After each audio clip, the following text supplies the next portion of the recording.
Are those mics on?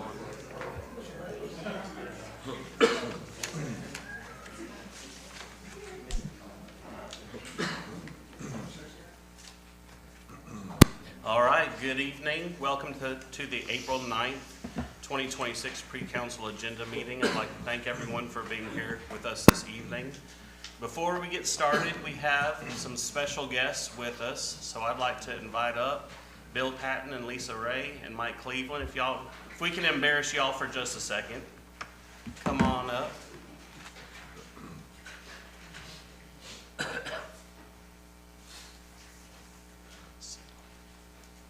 So thank y'all for taking time to be here this evening. Several of us were not able to attend the last Planning Commission meeting, and so we wanted to, on behalf of the City of Searcy and the City Council, publicly thank y'all so much for your years of service serving on the Planning Commission. Y'all are going to be hard shoes to fill, but thank you so much for the impact that you have on our community the many, many years. And so I know our council members also wanted to say a few words. So y'all feel free. I just want to say how much I appreciate the time y'all have spent, the expertise that you lent to the planning process. And a lot of people don't realize y'all didn't get paid a dime by the city to do this. This was volunteer work that at time was tense, time was enjoyable, and we just wanted you to be seen and heard about and appreciated for your time you've spent serving the city of Searcy. Absolutely. Mayor, I echo exactly what Mr. Rainey just said. I personally have known all three of these individuals, I'm going to say almost forever. Bill came to our graduating class along the way in school. We graduated together from high school. Mike and I, our professional friendships have paralleled each other forever. And Lisa and I have done the same thing. We've gone to church together. And she was my florist for many, many years. And of course, her business that she sold still is. And I echo what Mr. Rainey said. Y'all have done an excellent job. You've been dedicated, and I want to recognize Bill's wife, Martha, who is out here also. And thank her for, I guess I'm going to say, putting up with him, being able to come up here every month and serve on the planning commission. But from the bottom of my heart, I appreciate y'all's service. Thank you so much. And it's not true, we get paid a little bit, Don. We get fed lunch. I did ask them if I could continue to come to lunch and go straight right. They told me there wasn't. And Bill, I'm going to go ahead and say this, and Greg, keep your pen still, if you will, on this comment.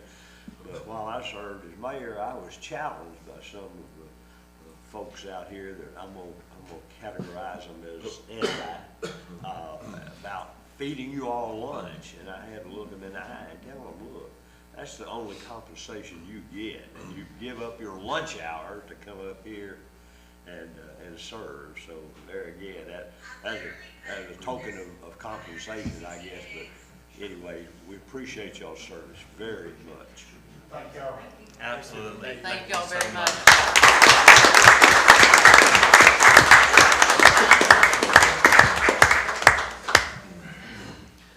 All right, just as a reminder, if you would like to address the City Council pertaining to a particular agenda item, please sign your name under the appropriate item right there at the podium. Print your name and address and who you represent.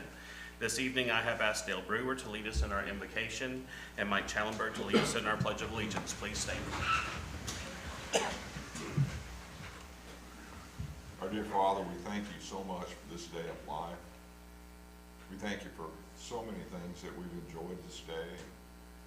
Father, we're thankful now for this meeting of these people. And Father, we pray as we meet, you will give us insight and wisdom into the items that we'll be discussing. And every time we meet, Father, we pray you will guide us and help us to make the decisions that are best for this great city and for those fine people that choose to live here in Searcy.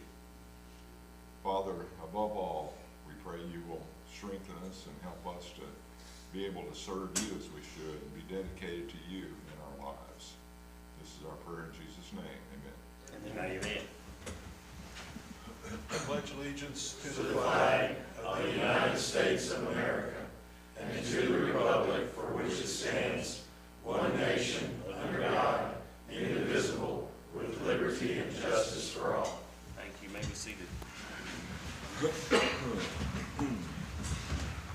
We do have a public hearing scheduled for this evening. It is pertaining to authorization for Cheddar Scratch Kitchen to apply for a private club permit with the Alcohol Beverage Control Division. Going to open up this public hearing. Public hearing is now open. Is there anyone here to speak on this item? Feel free to come on up to the podium.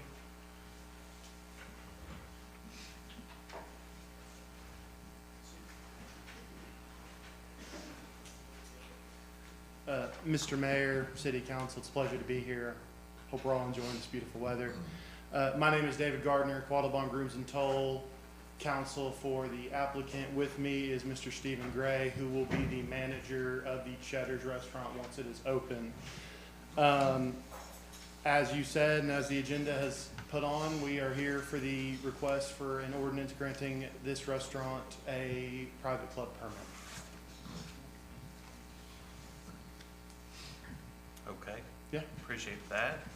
This, We're excited to have Cheddar's in Searcy, so Yes. it looks like things are making great progress over there. we are excited as well.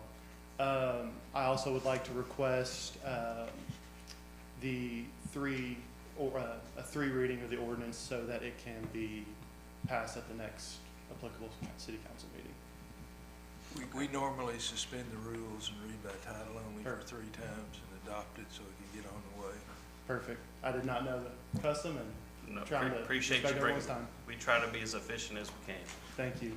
You bet. Thank y'all both for being here.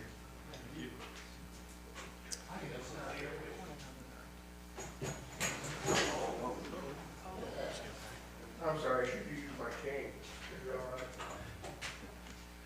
Oh, there's it. I'm gonna sit right here. I'm gonna sit right here. Thank you.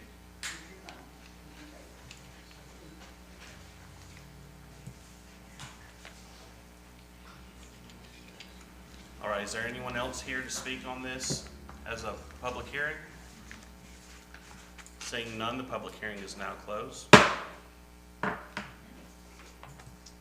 All righty, and we will call to order the agenda meeting. We did miss one item to add to the agenda, so if it's okay with the council, we'd like to add 2 public hearings to move forward to Tuesday's council meeting for a vote to schedule for May 14th at 5 p.m. 2 public hearings pertaining to nuisance properties. That'd be all right to add to the agenda? Yes. Okay, thank you. All right, first item up, we have Mr. Killens here to make some comments related to sanitation services.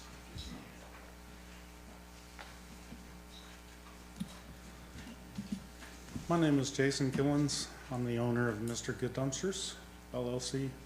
And I had made a request last month for a review for exclusive rights of dumpsters within the city. But I am just here to ask for a path forward for me to provide dumpsters. And really, it's just lightweight construction that I'm interested in. That's what my business does. Totally not interested in a regular trash pickup at all, or heavy construction. So there was a decision in December that we have talked about, and that's kind of what brought this up. So just the possibility and asking for a path forward. Appreciate those comments. I know you've been in discussions with Will, our city attorney. Yes, sir. And so there's a lot of research going on. I know there's been also, we've reached out to the Municipal League for guidance on this topic. So it sounds like there's many communities that are having similar discussions I'm at sure this there time. is. So I believe that we'll have some additional information back from the Municipal League, maybe as soon as next month. So, My goal would be to have a recommendation to the council. Okay, so Jason, if it's okay with you, we can continue to dig into this a little bit deeper, and that way we can get you a response. Next month would be perfectly fine with me. Okay, Yep. appreciate you Thank being you. here. You bet. Appreciate it. All right, item number 2, we have our quarterly reports. These are in the council packets from our partners at Forward Searcy, the Humane Society, Main Street Searcy, and the Chamber of Commerce. So those are provided in written format. If at any time the council would like a verbal presentation, just let us know, and we're happy to request that. All righty?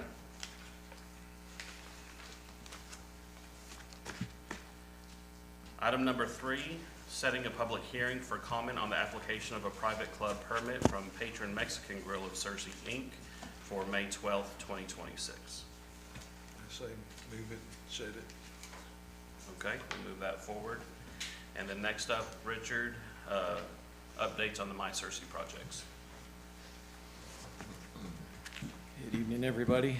All right, I'll run through our projects really quick. So South Main projects, full, we're moving and going. It's some exciting things. Steel is going up at the community center. If you can't see it from the road, but steel's going up, so you're really able to see like the outline of the building start to take shape. That's super exciting when we start going vertical. So they've got the majority of the slab poured minus the courts themselves. So the entire east side of the building is completely poured. The slab is poured, and they're moving to the west.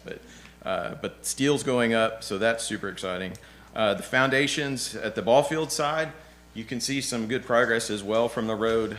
Foundations for the backstop walls, as well as some fencing and poles and light poles are starting to go in. So seeing the vertical elements of the fencing really starts, you can really start to see the fields take shape, which is a really exciting progress out there.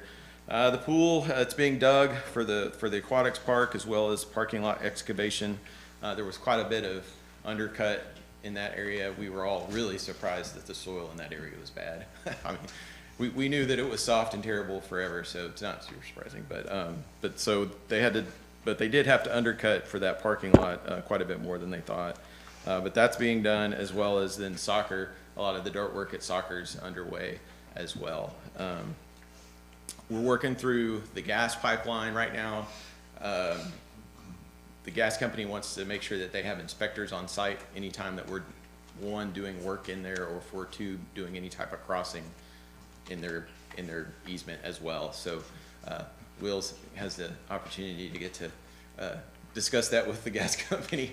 But the contractors, I will say, have put together a really good plan of schedule, because they are charging us to have inspectors out there. So they've done a really good job, I think, of scheduling it in a way that limits the amount of time they're going to have inspectors out there. So, but we're working through I'll that. add to that, 2 weeks ago, I thought this was a huge problem. We were gonna have a very long and hard discussion about CDI, and HART have done a great job of Yep. figuring out a mechanism to where it's less material of a problem than we thought. Most definitely. There's still discussions ongoing with Kinder Morgan, but I think, I'm glad you said that, because they do deserve a shout out for the program. No doubt. Absolutely. Yeah, we were worried about it for a while, but they did a really good job. And no anticipated delays at this time.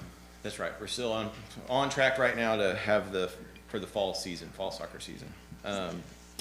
So the Little Red Greenway connections, the underpasses, so BB Caps Main have been submitted to RDOT. We've received comments back on BB Caps, and we've replied to those comments, and so we're just waiting on final approvals for that one. We're hoping to go out actually to bids on the BB Caps tunnel in May. So hopefully I'll come back next month and we'll have something that we can get your all's permission to go out for bids next month, is our hope and plan. Race is the more complex one. We're hoping to submit that to RDOT next week. With hopefully then, if everything goes well, we'll have our final approvals from RDOT in July for that one.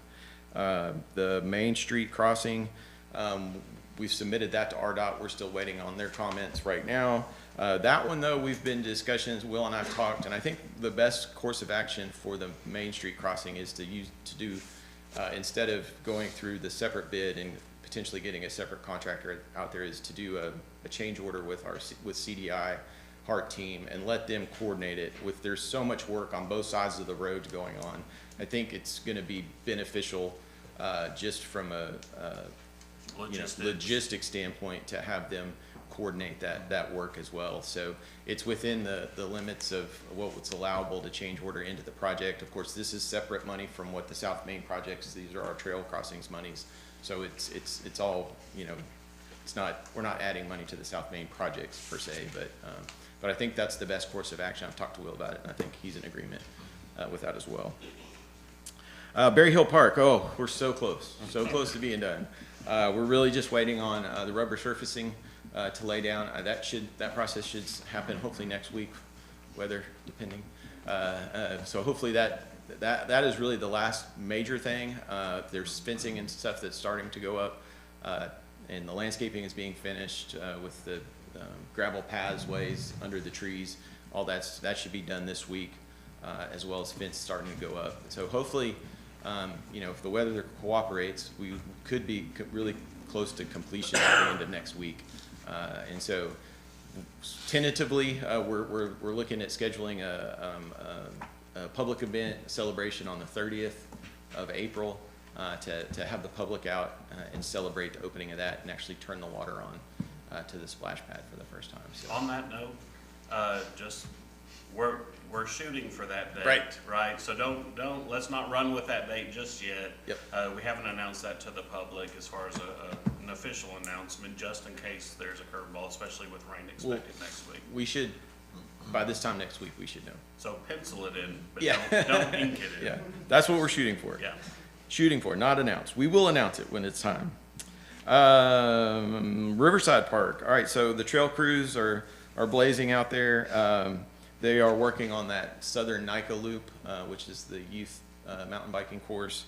That's about a 3.5 mile loop. I'd say they're probably about 2.5 to 3 miles complete with it.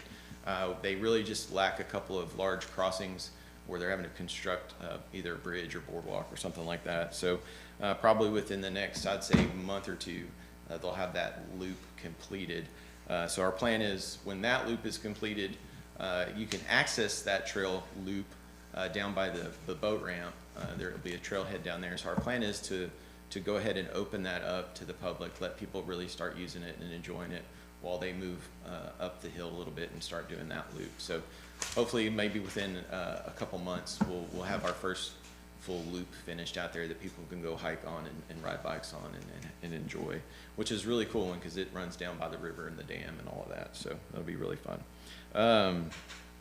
Keeping people out right now is the challenge because people are really excited about it. And so that's fine. That's great. That's a good problem to have. So on our grant project, the boat ramp, they've submitted our final comments to RDOT. Remember, this is an RDOT grant, so they have to approve it as well. So they've submitted final comments back to RDOT, and we're also hoping to come back in May to request permission to take that one to bids in May as well and begin work here pretty soon. And then the design team is starting the construction documents for entrance and the parking at the trailhead area and a pavilion. So hopefully we're looking at mid to end of summer to have all of that done and go into bid on the rest of it. So, and then that's all the bond projects, but just Dog Park and Carmichael and Yancey updates. Again, a couple weeks left of that. You can see at the Carmichael, the pavilion or the shade structure's been erected and they've got all the forms poured around it. Looks like they're pouring the concrete for the base of it, and they're really close to doing the asphalt on the new parking area. I saw that they put the curbs down, or they had the curbs poured for it today. So super close on it. They did pour the pad over at Yancey for the basketball courts. That's a post-tension slab, if you remember. So they pour it, and you can kind of see the little wires coming out the sides of it, and they'll actually twist and pull tension on those. They did that after the pour, and I can't remember if they've done the second one yet or not. They have got to wait a certain time period for it to cure, and then they'll come back and actually pull tension on it again, and that helps with the cracking. So it's kind of a cool process, but you'll see the pad for it poured as well. I think that is all I got. Y'all have any questions on anything going on? What's going on the latest with Fern Rogers Park? Waiting on survey. Talked to Quattlebaum 2 days ago. They've got the boundary survey completed. We called in a one call yesterday, day before yesterday, to get the survey or get all the utilities and things located on the survey plan. So, hopefully maybe a week, 2 weeks left before Quattlebaum will turn that over to us. All right. Any other questions from the council? Thank you, Okay. Richard. Yep. Good stuff. Item number 5, Eagle View. Actually, if it's okay with the council, or, yeah, okay, that's what I was gonna do. Our friends from Cheddar's, y'all don't have to hang if you don't want to, so escape while you can. Good deal. All right, item number 5, Eagle View Connect Pictometry Subscription Renewal and Agreement. Mark, you got info on this? We've been using this program since, I guess, about 2012. And one morning, we all got to work, and several people tried to get in it, and we were locked out. And what we kind of found out is, originally, the county, the city, and the water company went together, 3 separate contracts, but it was through the county. And the county has decided not to continue that any longer, so by some oversight, we were overlooked, and we just didn't have it. They've turned it back on for us, and we're using it right now. And they will continue to allow us to use it as long as we will agree to renew our contract. I believe it'll be towards the end of this year, first of next year. Substantially the same, I don't remember the exact number, but it's pretty much the same dollar amount we've been paying. So I think it's somewhere around $7,000 a year. This will be a separate contract with us, so we won't get cut off. It'll be, the water company will have one and we will have one, and we're splitting the cost for the city limits of Searcy, 50-50 with the water company. Okay. So the city won't realize any additional costs than what I we're don't believe paying there's, for? it could have gone up a few dollars, but it's very, It'll be very close. minimal amount if it went up. Okay.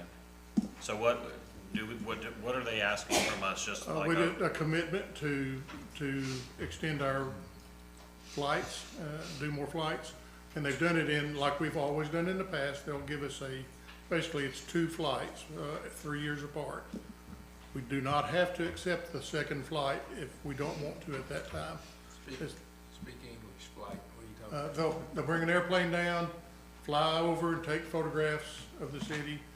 And again, in 3 years, if we want to do that, we've got a price established. If we don't want to do it, we just tell them no and walk away from it. It's what we've done for the past 14 years. So what do we do with these pictures, photographs? It's an online program. You can get in, you can look at the aerials, how things change over time is one thing. We can actually pick elevations off the ground that are accurate to within typically 1/10 of a foot. Helps us do a lot of planning, know the grades we have, different elevations between things. I use it, maybe not daily, but 3 to 4 times a week. I'll be on that program, sometimes every day. I know Jesse uses it, fire department uses it, planning uses it. Some of the other departments may use it. So But it's been very helpful to us. I'm looking at the estimate, I guess, provided in the packets, Mark. So it has a project total, US dollars, $20,317.50, and it says payment total, $6,772. Per year, Per, which amount is per year? the 6,000. So Okay. we'd pay that each year, we'd pay that amount. We don't pay it all up front. Pay it on a yearly basis. Just under $7,000 each Yes, year. yes. What is Project 1 and Project 2? I'm not looking at that right now, but, okay, that'll be the water company and the city. They're just taking the whole city, splitting it down the middle. When does the contract need to be renewed? You said in the fall? It'll be, I believe, this fall before we would pay any money. Okay. We could go ahead and renew it, but, and they're letting us use it free for the moment. Yeah. Just as a side note, there is no request for funds. This is a standard budget item that's already in the IT's budget, so there is no request for additional funds. This has already been planned. So we just need a vote with intent to renew the contract, is that the gist? Yes. Okay. All right, any other questions from the council? Moving forward. All right, thank you, Mark. I've got a couple Oh, more. yeah, never mind. Item number 6, an update on the traffic signal at Janet Drive and BB Caps. So the traffic signal, the plans have been approved by the highway department, but we have not yet received a permit to do the installation. What we would like to do would be go ahead, even though we don't have the permit, put it out for bids, get a contractor, because the lead time on getting traffic signal poles and arms is 28 weeks, so over 6 months. So we feel like we would save a little bit of time. You don't have any concern that we're not gonna get. I don't have any concern, no, they've approved the plans and it's been submitted to be permitted. We just haven't got the permit yet. We may get it tomorrow, I don't know. I'm comfortable moving forward. Now, we had an accident yesterday there with a city vehicle. Very fortunate no one was hurt. So we already have approval to seek bids. We're just, I guess, informing the council that we'd like to go ahead and move Yeah. forward with that while we're waiting for the permit. Even though we don't have the permit, yes. Okay, so I don't know, that's not necessarily a voting action, right? This is just for the record that we're gonna go ahead and move forward with seeking bids? Is Yes. that accurate? Yes. Okay. Is the council okay with that? Yes. Okay, thank you. All right, Mark, you wanna talk a little bit about the roads around the new Target? Don't know if anyone has been out there or not. It's a large marshmallow at this point. That's my best way to describe it. Literally, when the dump trucks drive over it, it'll move 12, 18 inches. So I've looked at it. I've They done a have bunch had of. a tremendous number of dump trucks. It's every day, in and out, all day long. And honestly, if we had the spring like normal, we'd be probably looking at the entire road. I think we've been fortunate on our weather. At any rate, I've been out and looked at it. I've done a bunch of measurements. Actually, before I did that, I talked to a local contractor to, get an idea what they would charge us to come in, dig it out. We gotta get down to something solid. He gave me some numbers, but when I add all that up, I come up to about $45,500 that I don't have in the budget to do that with. Are we talking about specific locations? We talking about Yes, specific no, links? specific locations. We've marked it. I went out and went out with Jesse, put paint down. He shot it with GPS. We've got a area. And I think I've gone probably more than the area that we need to do. We would just limit it to those areas. But again, it's almost $50,000 that, Mark, I drove that this morning, and I'm shocked that $45,000 will touch it. I mean, that's an and if it rains, it's gonna get real bad. that's right. And the longer we wait, the bigger chance we've got of that. That number of 45 is based on what the contractor told me per square yard. He did say, that's basically figuring going down about 2 feet. We could be 4 feet. We could be, But is that repaving it, or is that just, That would what's 45 get us? that would get us down. They would put shale back in, which would bridge over a lot of that, so it would distribute the weight of the wheels. And then you'd come back with some gravel up on top of that, and a layer of asphalt wouldn't be as thick as a newly designed road would be. But we're gonna participate with Target and rebuild that road. So the At idea some is point. to excavate it out, undercut it, put down a good base, leave it as a base, and let them do their construction, and when we get closer to completion, come back and then build the actual asphalt road. Yes. I was gonna ask, are we So- gonna wait for just a little bit? Hopefully, there'll always be construction, or for a long time going, but Target is. Well, if we come back, and of course, all the Target has to do is the length of their property. So we would do the other part, they would do their half, and that road then should be able to withstand truck traffic. What we got now it was a farm, they went out, put a little bit of gravel down, paved it with 2 inches of asphalt. I doubt, it was before I came to work here, I doubt any geotechnical work was done on that to determine what was needed. All that would be taken care of on the new part though. The part up by the shopping center that was done when it opened, it's fine, except for one spot behind the Ford place. That wasn't done then. So But these are dedicated city streets. these are dedicated We gotta- streets. We gotta fix it. And whoever said over here is right. the longer we wait, if we get a rain, it's just gonna turn into a swamp. At that price, do we have to put it out for bids or just hire? We would not have to put it up for bids. We could select a contractor and get it done. What I would be asking for would just be to authorize, say, $50,000, that's below the bid limit, and allow the contractor to do the work up to that amount. And if we have to have more, we would have to come back. And we might have to bid it or give it to a different contractor at that point. I don't remember the number now, but it's 50 something, yeah. We'll need to coordinate with Target on the work out there, just so we're not running into each other. Yes, we would do that, and I was out there today, they've got cones up today. I guess Target is the ones that put them up, because they're not our cones, but they've tried to block people off from not going through there. And I don't blame them, because my truck, it just back and forth, rolling across it. So sooner the better. Sooner the better.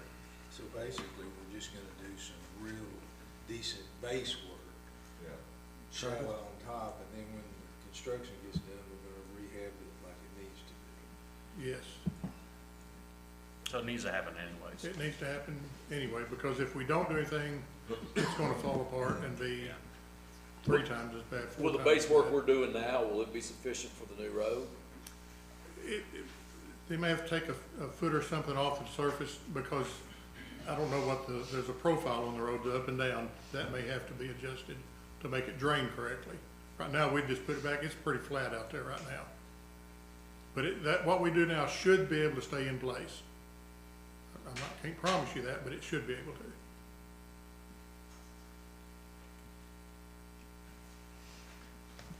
I say we move it forward. You're saying you don't have that in the street budget? I don't have it, there's money in the street department for it, but it's not budgeted money for that kind of money. So you're asking for an additional amount Uh, added to your budget? Yes, sir. I say we move it forward. Okay. Right. Thank you, Mark. Item number 8, approval to advertise an RFQ for trail builders related to the soft surface trail grant. Richard? This is our trail grant from the 50/50 state grant that we just, that we got to build trails in 4 locations around town. This is in your packets. You got our RFQ that we're planning to advertise for a trail builder. Plan is to do it the same way we did with Riverside, get a design build contractor, somebody that can come in and finalize the design and then construct it, which is the way all of these trail builders work. So that's the way we did it at Riverside. Plan to advertise it for 2 weeks. Our hope is then to, by the 4th, we'll have our submission deadline, and then have a selection for you next month. And if you would like to move this forward allow us to do, per our new policy, one of you lucky council members get to join our group. So the mayor, myself, Mike, and Gabby are all on that selection committee, and then it would be one council member, whoever gets the lucky person to come and hang out with the cool people. When are you gonna meet? Well, we'll put that together. Once I get a group, we'll probably first part of, I guess after Tuesday, we'll reach out to the group and set up times. The publication or the submission deadline is the 4th, and then I can't remember the exact on there.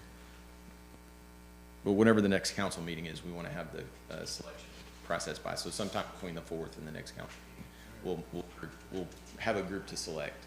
The last time we did a trail, when we did Riverside, we only had 2 submissions. So I don't expect this to be a large number of submissions we get, but probably maybe 3, maybe 4. I'm downtown, I'll serve. All right. We good to move that forward? Yes. Thank you. Item number 9, a discussion about one-way and two-way traffic in the downtown area on Center, Arch, and Spruce. I have a drawing to show you. Hopefully this works. Never tried it on the iPad.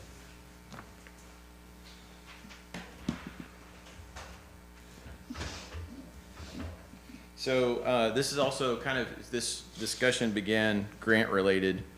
Oh,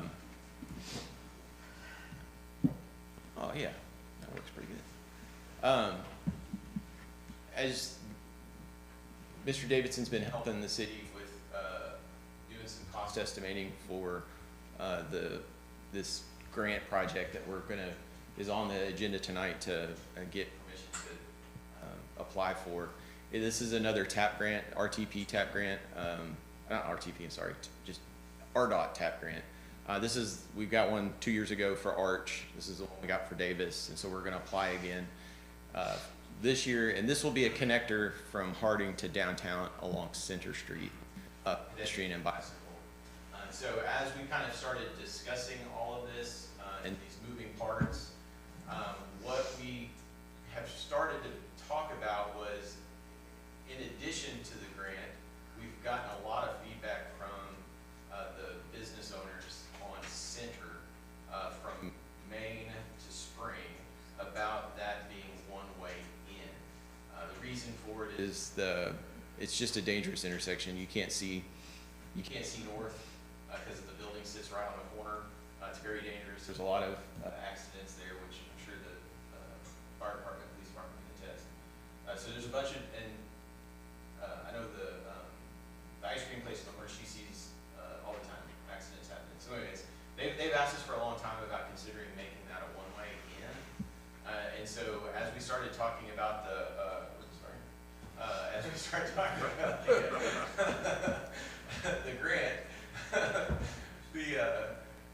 we also realized that would be beneficial as we connect into downtown with this pedestrian bicycle connection, whatever that looks like. The design of that is still yet to be determined. Once we get the grant, we'll come in and design it. But going one way would be very beneficial. So as we started to think about what are the ramifications with that, Bear met with Mark and I, the three of us met and just kind of talked about it. And I think we've all come to the agreement that on the left side is the current flow in downtown. And as we've also, done a lot of studies with RDOT in the downtown area and looking at traffic flow.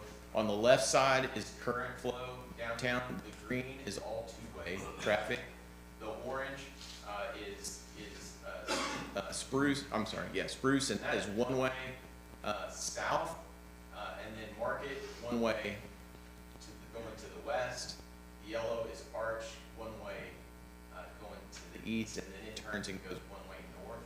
And so we thought if the conclusion we came up with is if we do want to go one way in on Center, it would make sense if we had another one way out and just extend that one way Arch traffic all the way to Main and create a one way out there on Arch all the way to Main. Then you've got a one way in on Center, and then to help traffic flow through the downtown in and out is to take Spruce and make Spruce two ways to actually downtown. And I think Bear helped me with this slide, and I just realized the Spruce Street green on the proposed should go all the way to Arch into downtown. Isn't that what we talked about, right? That's fine. Yeah. So the Spruce Street two-way all the way from Center to Arch, make that two-way. That gets you into downtown and out of downtown. One way out of town, and then Center one way into town. So it kind of makes kind of a circle. And it helps. Richard, I like the idea of Center Main, because if you're going east there on the Center, you have to get the nose of your vehicle out on the street just about to see around the building. It's sketchy. And then Market would stay two-way, so you've got this kind of circulation pattern of in and out, and then Market being two-way up until you get to Spring, of course, and then it turns into one-way, still behind all of the buildings there along Market. Richard, is this gonna put heavier traffic on Market on that one block? A little bit, Well, because there was Mark Lane,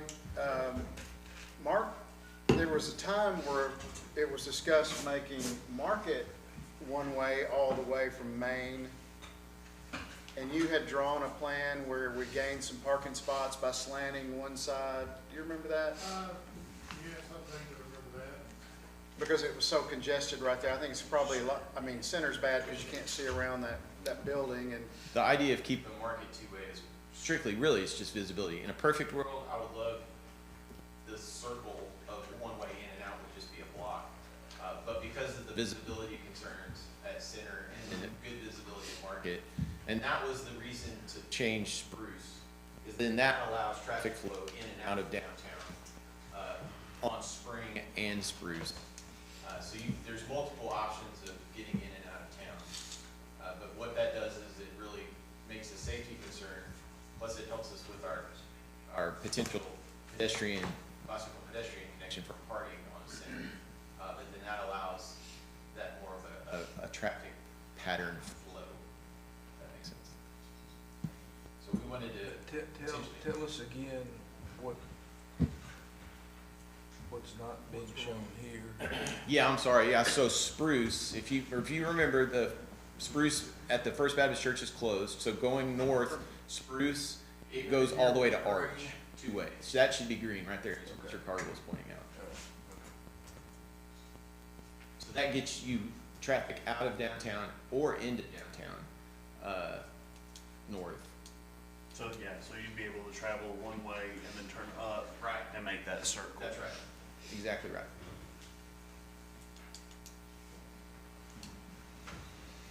Well, unlike Mr. Morris, that intersection on Center is just too dangerous.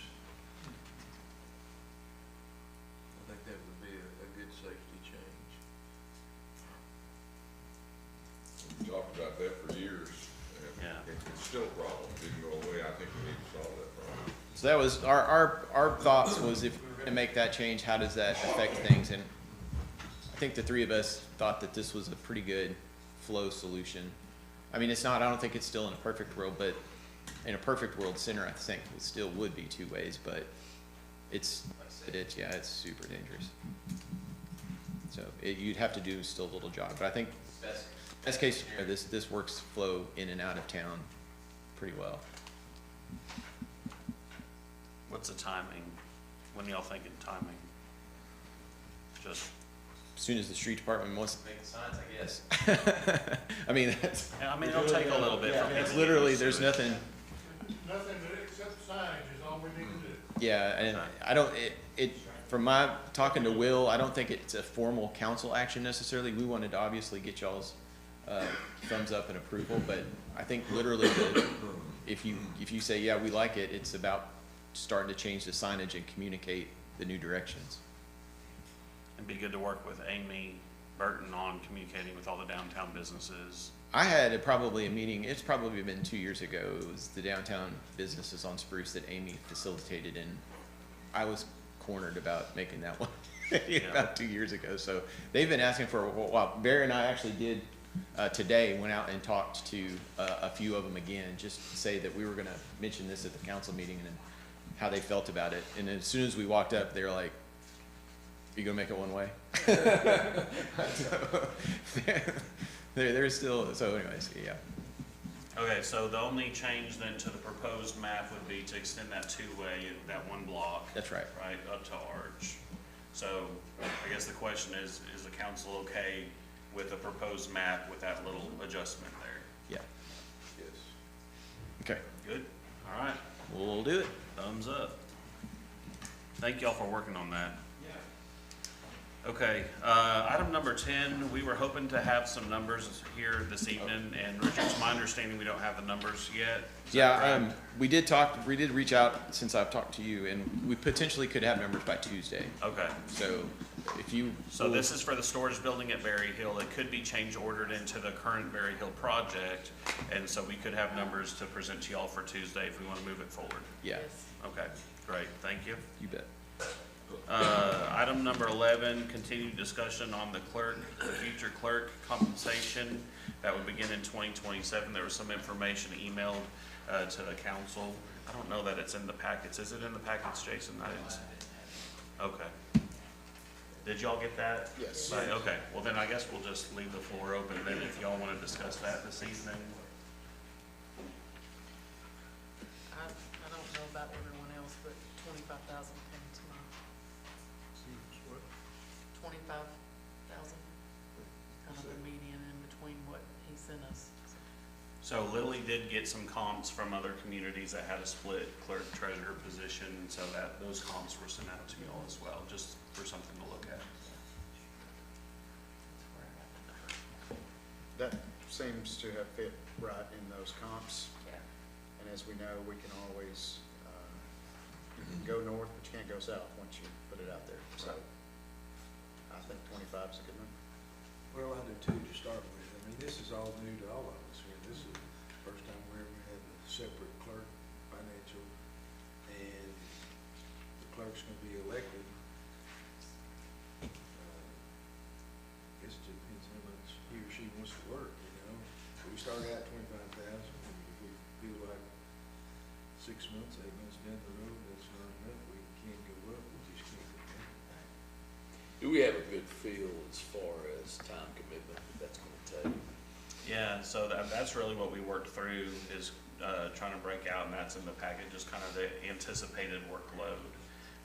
As we mentioned before, it's not really, can't state it as a part-time, full-time job, it's just an elected position. But based on the anticipated workload and the comps from other communities, that's where that came from. Mr. Moore, refresh me on, so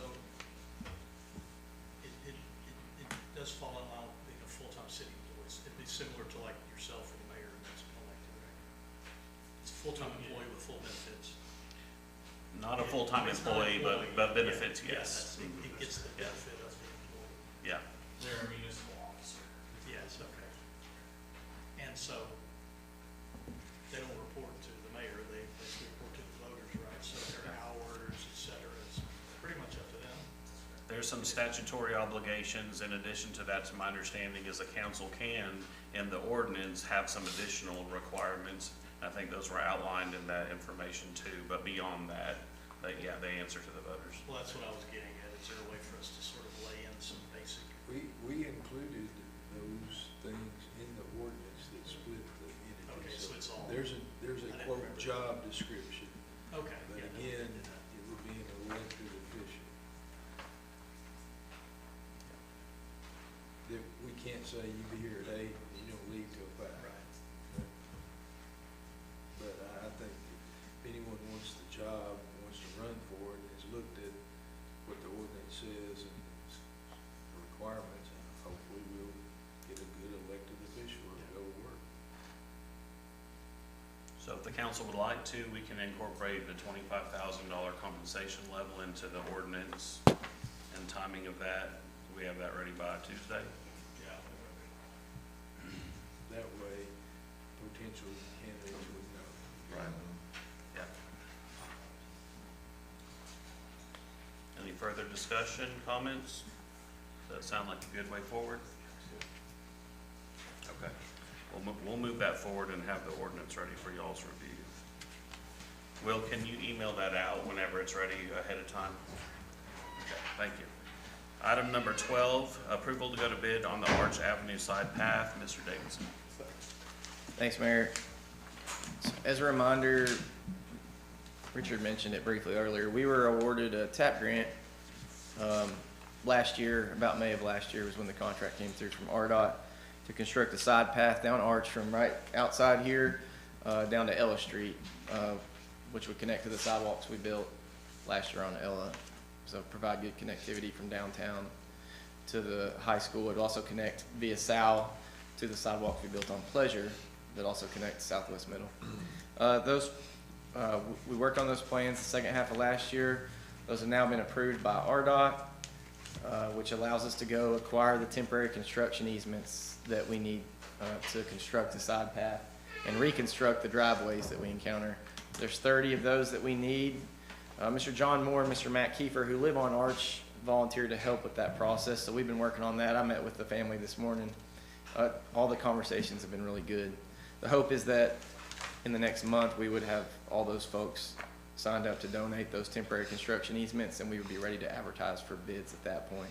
So the ask tonight is just for authority to, if and when we acquire all the necessary TCEs, advertise for bids. Of course, we'd have to bring back recommended bid to you all for approval. It doesn't obligate us to spend any dollars yet. It just allows us to seek bids. So that's the request for this month. Bear, do we have a drawing somewhere what that, I do have a set of drawings, and if it's all right, I'll just email those all out to each of you tomorrow. Basically, we're just gonna construct a side path along what, the north side of Arch, South side. south side, all the way from here to Ella for bikes, walking, running. Bike and ped, yes, sir. So, and the only place where it actually impacts the street cross-section is right here, right outside. So, at the driveway between this structure and the neighboring building, we transition to the street with green striping, which indicates bike, just so that a bicyclist who's using the trail knows as you move east into downtown, you need to re-enter the street like a bicycle would, because there's that sidewalk east of here is pedestrian only, not bicycle. So, What did you say the width is on that? for the most part, Mr. Burt's 12 feet. On the west end, the last 2 blocks, we had to narrow down to like 8.5 because of some power poles. We're trying to avoid any electrical relocations, for obvious reasons. But mostly it's a 12-foot trail Is it separated from the street? by 3 feet.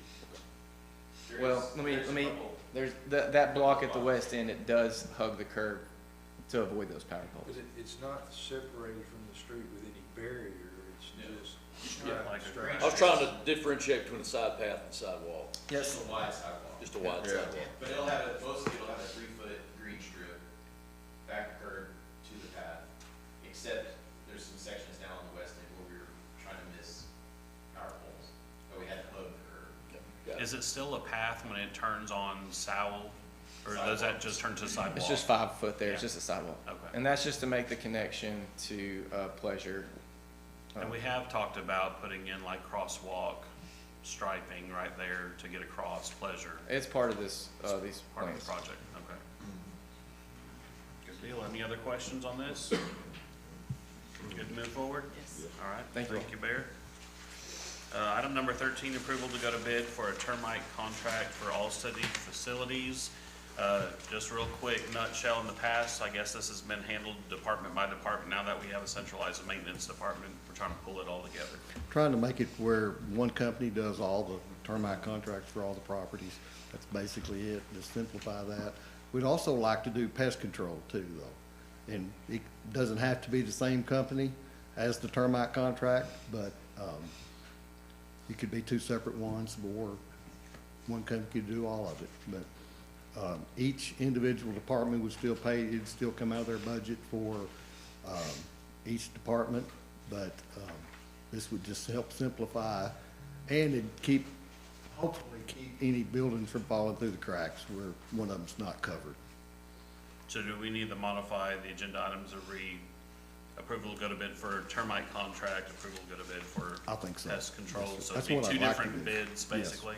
Be 2 different bids. Okay, council okay with including pest control? Yes. Moving that forward? Yes. Thank you, Jeff. Item number 14, Riverside Park annexation. This has been something that's been discussed for quite some time. So Richard, you wanna? Yeah, I think we've probably been, council's probably been kicking this around ever since we purchased the southern property back in 16 or whenever that was. Since we touched the city limits, the city coming in and annexing it. With all of the things that are happening out there, we've thought about it a little bit, but it wasn't really until the fire department did it was kind of a departmental safety, I don't remember what that meeting was that we had. Risk reduction, that was it. We did a risk reduction meeting where they invited several department heads to talk about risk reduction.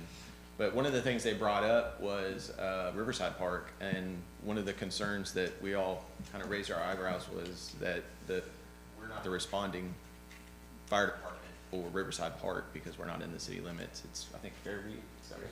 Yeah, Fairview is the responding ones. And so most of the time they say that we do get called, but that creates a delay in us getting out there. And if we're gonna build all of this stuff out at the park, I think we should be the responding entities to get out there and for an emergency situation. So I think that brings up this idea of annexation a little bit more in the forefront. I think it's something I recommend us doing. And so got with Will It's an interesting case because we own the property, we're actually the petitioners. And so I think our ask tonight, Will, was to go through get the permission of the council to start going through this process of annexation. I've had some very preliminary conversations with some folks at the water department. Scotty Boggs at the water department really not really discussed it in detail with the board yet, but if they would like to be involved in that annexation process too, we'd like to obviously do that all at once. So I think we need to do that. yeah, I mean, that board's gonna have to approve it, but that board is a creation of the city. right. And basically city property too. If we're gonna annex our dirt, I think we need to annex their dirt. So I think our ask was Who are to, you talking about, the people that live along? No, Searcy Board of Oh, Public Utilities. yeah, that one. Where the intake structure is. Intake structure and all that. Treatment plant. So it may be worth an evaluation of the area. well, that's what we're asking. That's his request. Right. You guys support him and circling back on the planning and growth, going to the planning commission, coming back to you. Just start Which is formally a the deliberate process. process Yeah. that evaluates the entire area to make sure that we do reasonable things. Right, we're thinking ahead for the future. Okay. One But, question. excuse me, but I assume if there's an adjoining landowner to our property out there that wanted to be annexed, we would be. That's exactly. Okay. Yeah, that's what I was gonna ask, because there are quite a few people that live along Bypass Road, and, it doesn't make a lot of sense to go around them and annex property and not. That's what we would like to study and maybe run through our committees and then the planning commission and kind of really talk about it this next month and bring back a proposal of what we think would benefit the long term of this. If we're gonna do it, let's make sure we do it. Not just annex the park and walk away. Let's look at it and maybe that's what we do, but at the end of the day, but let's look through So do we need a it. council action, or we just need a nod to say start the formal process? We just wanted to make everybody aware, Okay. yeah, and get a thumbs up from everybody. All right, we good with the council to move forward and? Just so everybody knows, the state statute that allows for annexation doesn't really contemplate the city owning property outside the city limits, and so you still have to go through some notification things with the county, and you gotta run it just like it would if it was an individual that owned outside the county, so. Right. Ultimately, when Richard comes back to you with a recommendation, whether you accept it in whole or in part, we will then have to spend the next 90 days or something kind of going through what will seem like a silly process, but the statute just doesn't contemplate us owning property that's not in the city limits. Sure, okay. All right, thank you, Richard. Yep. All right, while we're talking about annexation, next up, item 15, Elite Duck Calls on East Line Road. Bear? Yes, if you need any advice on annexing property, I can tell you how not to do it, because I've been fumbling through this a little bit, but where we're at right now, Elite Duck Calls is a business on East Line Road. You may be familiar with it. Mr. Brad Allen, he makes and sells duck calls. Pretty cool business.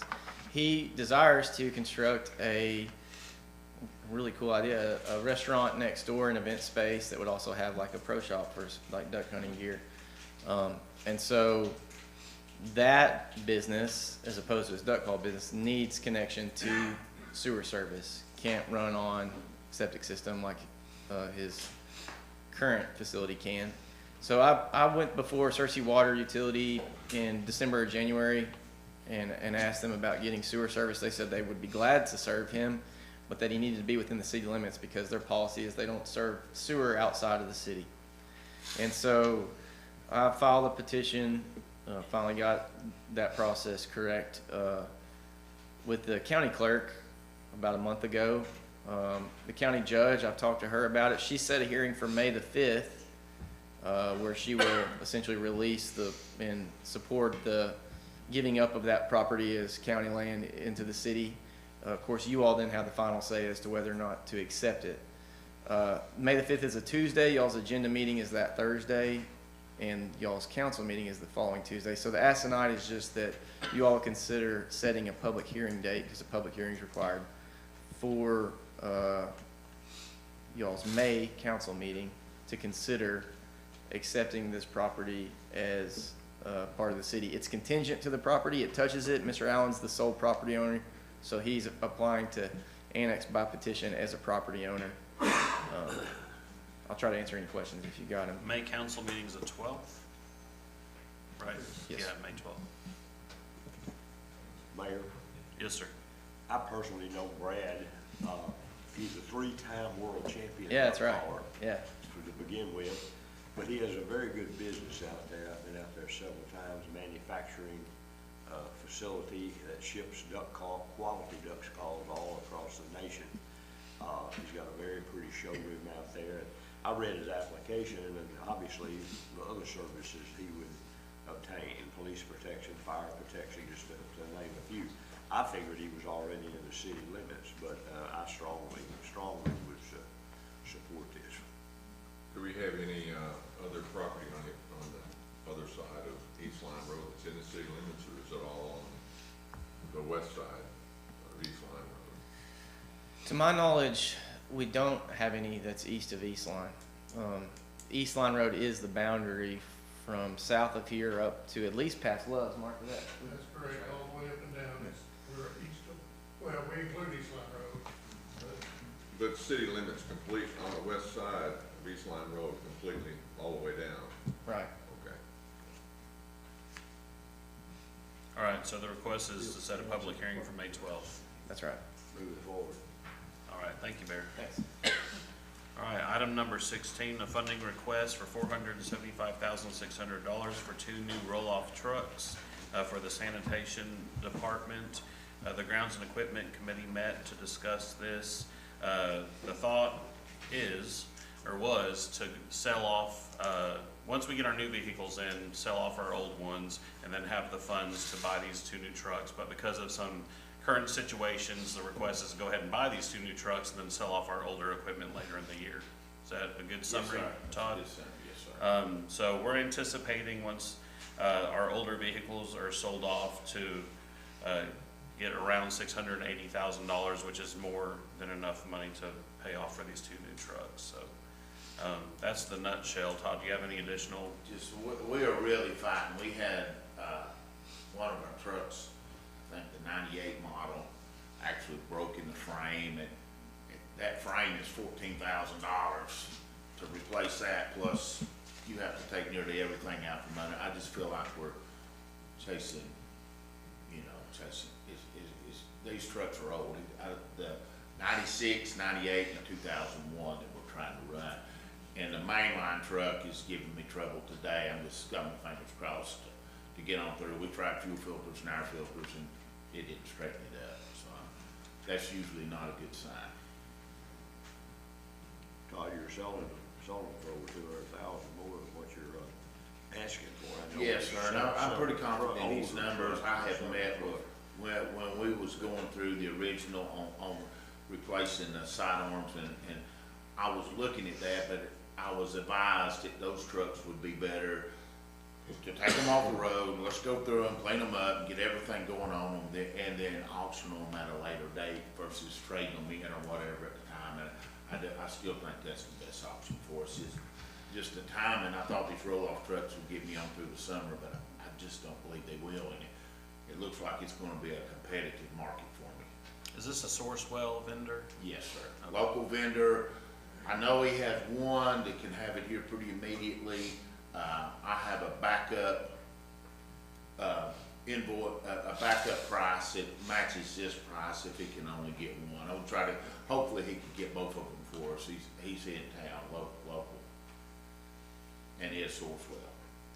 It's on the invoice on the quote that I sent you guys. If you got it in your package. Okay. I request to move it forward. Okay, thank you, Todd. Thank you. All right, next 2 items also came before the Grounds and Equipment Committee. Item number 17, a funding request of $82,535 for a new bucket truck for the maintenance department.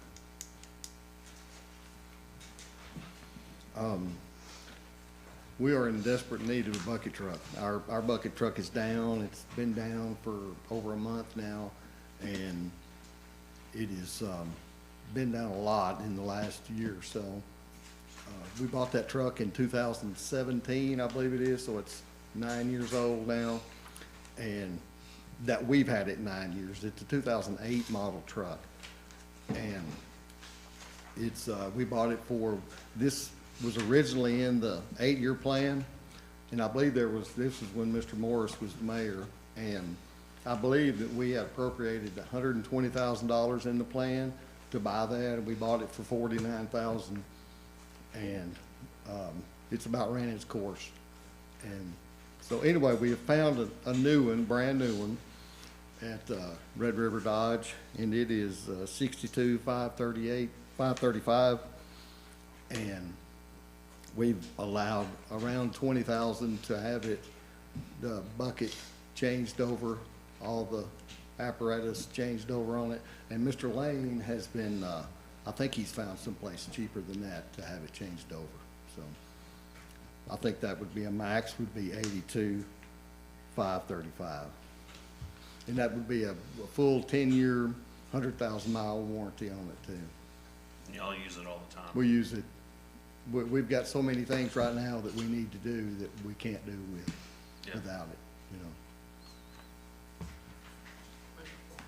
All right, thank you, Jeff. Mhm. And then the next one up, you're. Oh, and also, I would like to add one thing to that, and I don't know how we'll handle this, but that is actually not in the maintenance department right now. It's in the street department. Isn't that right, Mark? It's actually my department. Yeah.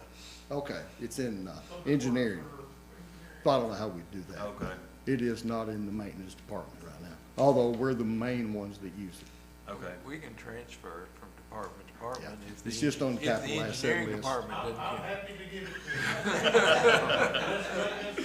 to you. It's just on the capital asset list Sure. of his. We can change that. So, All right, Jeff, you're up also for item number 18, funding request of $300,000 for construction of the maintenance department building. I know this has been on the docket for quite some time. Yeah, we've been needing to do this really ever since we formed our department, but when we first formed it last year, we were in the midst of moving out of the old shop and getting all that torn down and everything. We've finally gotten all that done. We've just had a lot going on the last year, and we're really needing to get this done. This number is an estimate of what we think it'll cost. I think we can finish it for that. I've gotten prices for the building, for the labor to put the building up, and for concrete, and I'm up to, and the doors, and I'm up to right at $200,000 right now. So that'd give us $100,000 to finish it. But that's electrical, plumbing, heat and air. Are we you gonna know. bid this out to a contractor, or y'all gonna do Well, we can buy the building. Now, we may have to bid the building out, but we can have it erected and hire our own concrete contractor and all that. I'm certainly feel like it'd save us some money doing that. So we need to couple in their approval to seek bids, Mhm. right, along with a request for funds. Mhm. And this is not in your budget this year? No, no. Jason, was this in the on-deck category or proposed? Actually, it was not. I got it on there for Tuesday night to show you that. It has originally not been in that number. I thought it was. I think it was at one point, so it probably just was one that we overlooked at some point, but yeah, I think it was at some point. Well, we need to get it done, because you need to have a place to put all that stuff. So I say we move it. And it'll be something that'll serve the city well for many, many years to come. No doubt. Okay, just for clarification, we'll need to add an agenda item, approval to seek bids. That goes along with this topic, as far as the request for funds. Yes. What's the size of that building, Jeff? 50 by 150. Actually, the building itself, that's under roof, it'd be 50 by 150, but the way we have it drawn is to have a 50 by 125, and then with a 25-foot on the back end of it, like a covered porch, like 25 by 50. All right, thank you, Jeff. Item number 19, a funding request of $43,251 for a time clock system that will integrate with Encode operating system. Stephen? Good evening. The time clock system that we currently use is getting old. It's about 8 years old currently. We have 6 time clocks scattered around the city. We're our streets department, sanitation department, swim center. I forgot the other 2. But we've got 6 of them, and they're all biometric. One of the things we did work on with all the departments was if someone's badge or paper was sitting there with the old time clock system, people would clock each other in and out. So we since upgraded so that you have to use your finger, so we make sure that we have the folks that are clocking in and out.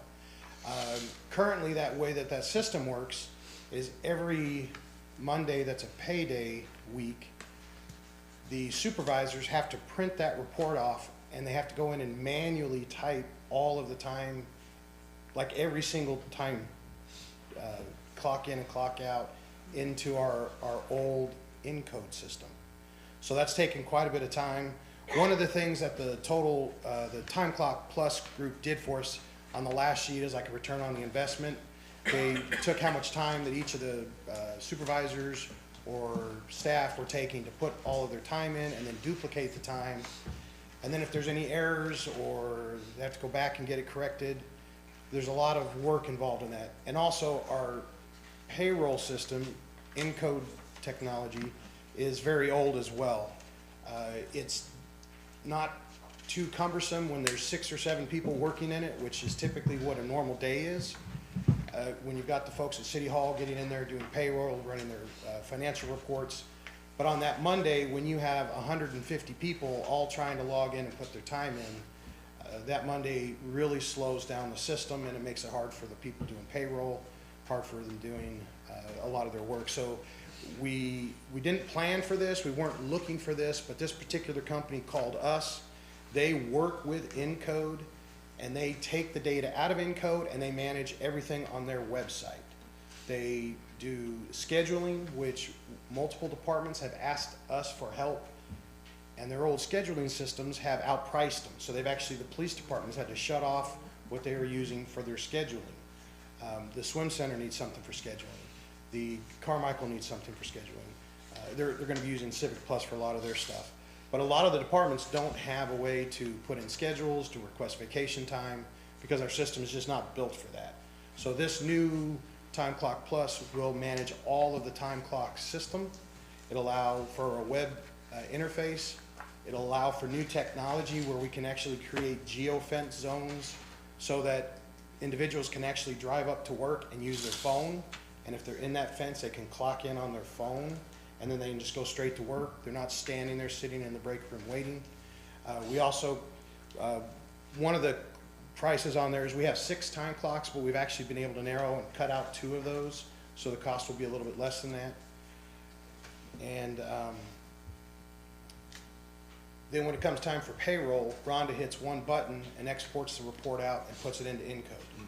So the work on both sides of it gets split out. It's web-based. The front end gives a lot of reports. One of the things the city council has asked too is that we pay more attention to our overtime and our comp time. And this system allows for a dashboard, so all the supervisors can actually see not only how much overtime it is, but it actually gives us a pre-warning. You can see your scheduling for your employees. You can see who's getting ready to be overtime. So that way supervisors can plan and prepare, not waiting. Right now, once a month, we go to a meeting and Kim prints off our list, and so we know where we're at. This will give us a lot more way to see that. And the request today, the $43,000, is a one-time request for the transition. What we hope to do is half of that cost is for hardware. About a third of that cost is for the initial setup. And then the reoccurring cost, we're hoping to shut off the old systems to cover that cost. So this request is a single one-time ask just to help us to transition to the new system. And what you've got in your budget, you're saying you're going forward, you already have it. Yes, sir. Yes, sir. We'll shut off the existing time clock system that we have. We'll shut off any other scheduling systems that we have, and we can consolidate that, and that should cover our reoccurring costs. That sounds like to me that's going to save a whole lot of time for Yes, sir. supervisors in the central office. Yes, sir. Yeah, and that, like I said, it wasn't planned, but all of the things of the benefits just lined up with what was being asked by the council, was being asked by the department heads. And it's got some really good tools that can help even all the way down to the worker. We haven't had to ask for money in quite some time, so we try not to use it. And I know that the council is very frugal in use of monies. But overall, I think this would be a net positive all the way around for the city. Students are gonna require much training for the department heads to look at this and dissect these reports, like overtime, comp time, et cetera. A lot of it with web-based systems, there's some neat dashboards that are already there. And in the cost itself, they have training programs so that they will have training for us, and they record the videos. This Time Clock Plus group, they're very proactive in making sure that they're available for any questions and training, but they'll provide all of that as well. But being with web-based, a lot of those things have like a lot of intuitiveness to it. I've taken the quick course on it.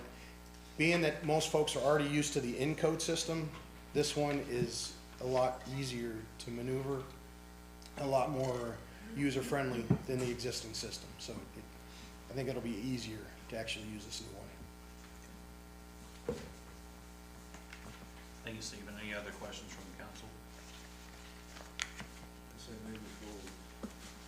All right, thank you, Stephen. Thank you. Item number 20, an update on Sawmill Road. Thanks, Mayor. I handed each of you a stapled set of papers before the meeting. I'll summarize it for you and then answer questions if you have them. 4 points, really. Number one, Sawmill Road's complete and the contractor has completed their punch list. We'd like to close this project out. That doesn't release them from any obligation to repair new items that pop up and need addressed. They have a 12-month maintenance period they have to honor once we issue them a certificate of substantial completion. But they have completed our punch list that we prepared for them. Secondly, with this final pay request, the total exceeded the contract amount. You see those numbers, that first bracket of numbers, by $193,000. The contract amount was right at 6.6. Total was at 6.93. Or excuse me, I don't know where that came from, 6.79, for a total of $193,000 of difference. Third, $56,000 of that at a minimum will be reimbursed by Searcy Water Utilities. That was related to a sewer extension that they requested that was totally to the advantage of Searcy Water. It wasn't directly associated with our project. It was a great time to do it because we had the road torn up. There's another sewer extension that benefited both of us. It allowed us to build our road, it got the sewer out of our way, but also extended their service area slightly. At the time that was done, they indicated they would like to participate in that as well. So that 56,000 number may increase slightly. I'm going to bring it before the board at their next meeting. But at a minimum, Searcy Water will contribute that $56,120, which gets the actual realized overage by City of Searcy down to $137,000. And the last point I'll make is most of that was in additional asphalt, $96,104. That was related to the fact that the final lift of asphalt was slightly thicker than we had shown on the plans, although it was within the tolerance set by our project specs. It's about a quarter of an inch difference, but over a mile, it amounts to a lot of asphalt. So this is an overage. It's about a 2% overage from our original contract amount. What's needed really is to, and Mark and I met extensively with the contractor about that. We did an as-built survey to ensure that's what was the case, the reason for the additional overage. But I'll try to answer any questions about that. I know that number is not insignificant. On a $6.6 million project, though, I felt like the contractor did a good job of making sure they and our team tried to as well, make sure we kept within the contract quantities to the extent possible. So, but this document that's behind this is a reconciliation change order to reconcile final quantities with those in the original contract amount. So I'll try to answer questions if you have them.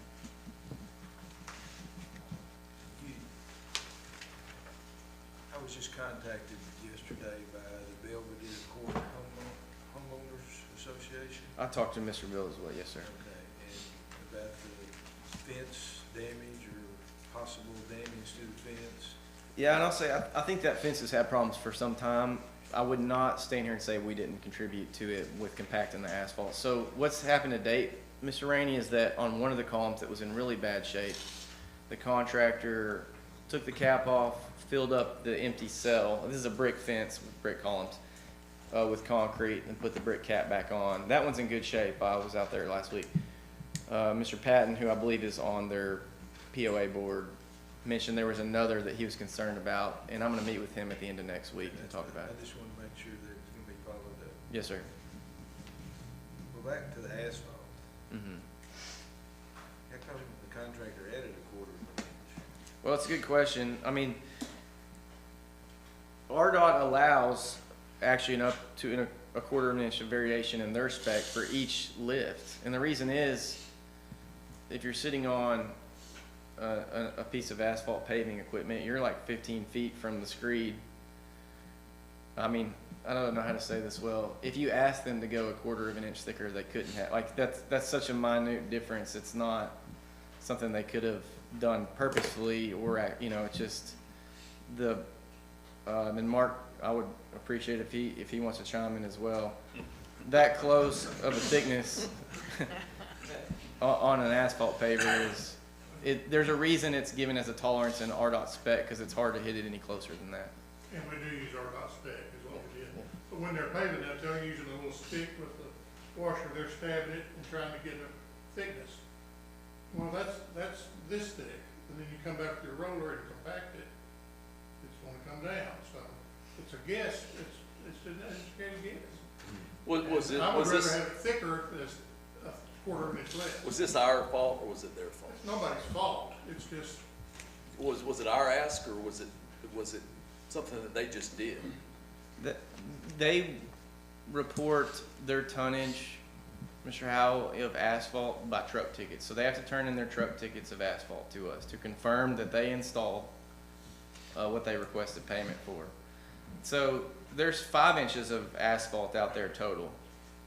And in RDOT spec, which we used on this project and do on most road projects, says whatever the thickness reported in the plans, you can vary a quarter an inch below up to a quarter inch above. And the reason is because of what Mark just described. It's not an exact procedure.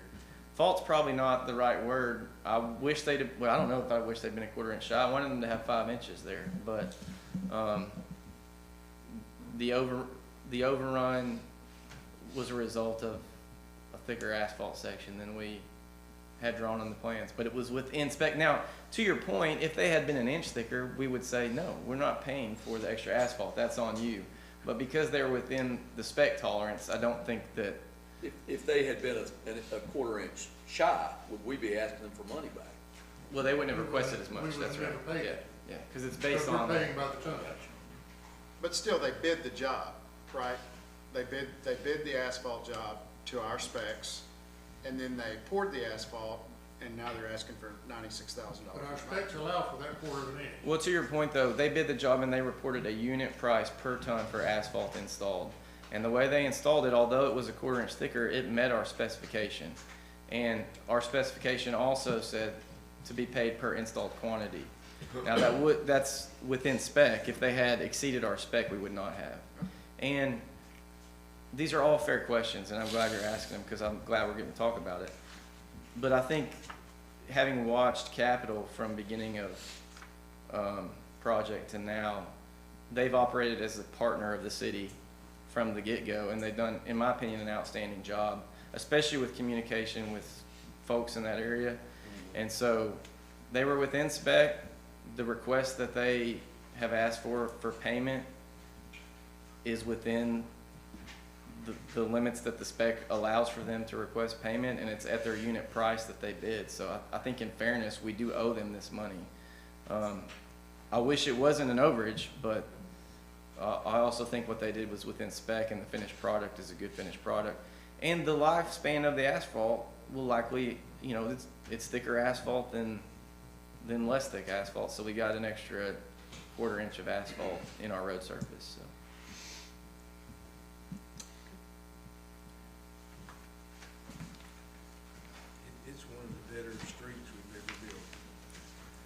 I thought they did a very good job. I was pleased. And in answering these questions, these are all good points to be made. I just, in fairness to them and the fact that it is with the spec, I feel like we do owe them this money, so. So is this a change order? Yeah, we would usually call it like a reconciliation change order. It reconciles final quantities to, So as far as a council action, do we need a vote, Will, as far as with regard to a change order reconciliation? I think that feels clean. The culmination of the discussion is. Would be appropriate for that. Amended through a. Reconciliation change. There you go. All right. I will second what you just said, Barrett. It's a big project. It was a complicated project. A lot of homeowners and affected a lot of our community members. The final product has been fantastic. The communication between you and the city, and then also the contractor and the city, was phenomenal.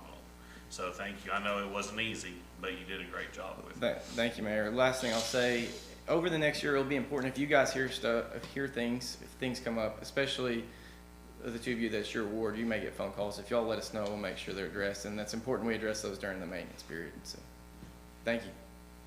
All right, so just to be clear, are we good to move that forward as a change order request? Okay, thank you.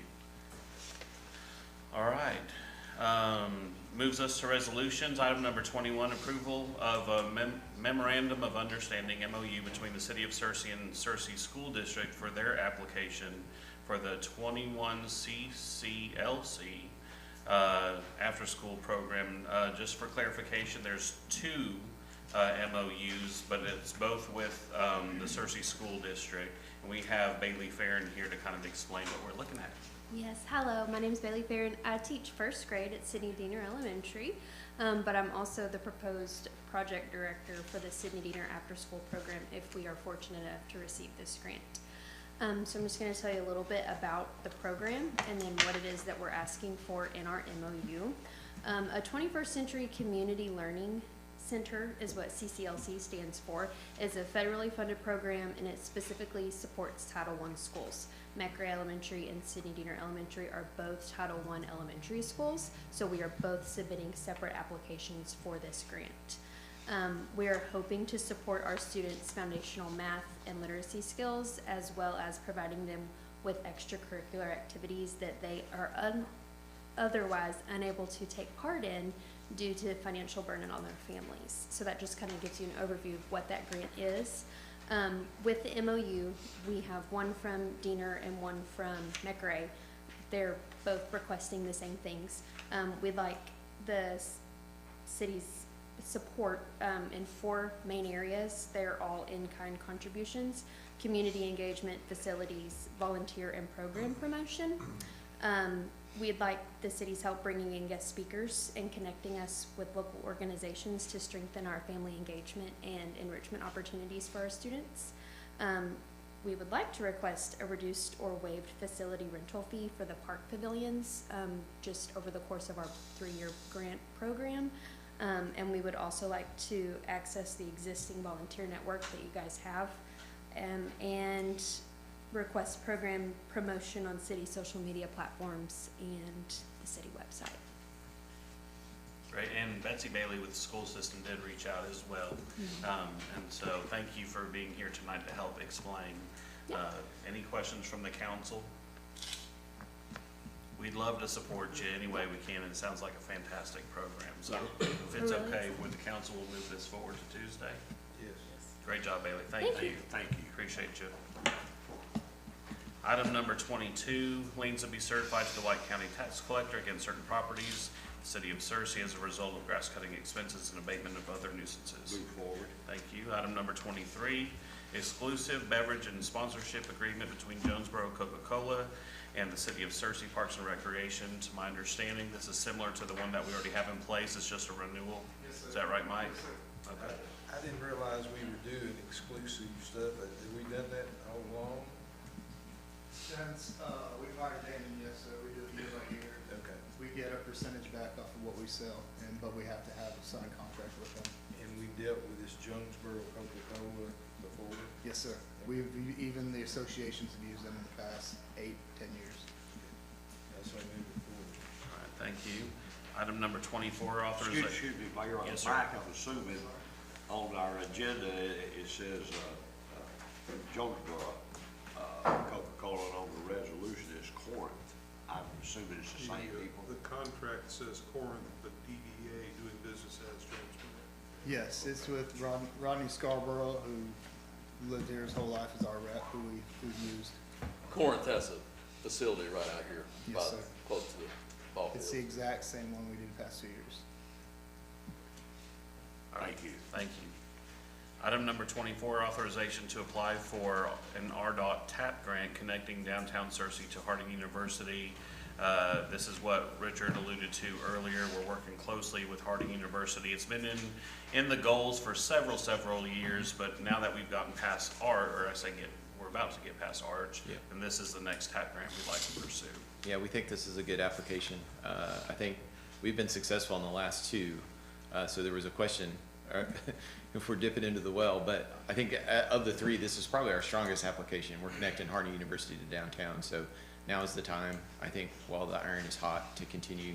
Our master plan kind of spells out our priorities, and it was Arch Street and Davis, and this were kind of our top three priorities, and so the ask is to go ahead and make this application. It's up to $500,000. I don't have that resolution with me. Does it say $500,000 with an 80-20 match? Is that right? Yes, sir. Yeah. Richard, is it, which street would this? Center. Center? Yeah, this is one of the reasons that started the conversation about the one-way center, coming into Center that way, is how do we handle that coming across Maine? And so, yeah, it would be down Center, the north side mostly. It does jog to the south, doesn't it? No, it stays on the north side. Yeah, that's right. The whole way. Stays on north side the whole way. And so, most likely, it's going to be a big dollar amount. It's a lot of construction, and it's pretty complicated. So it's probably going to be a multi-phase grant ask, I believe.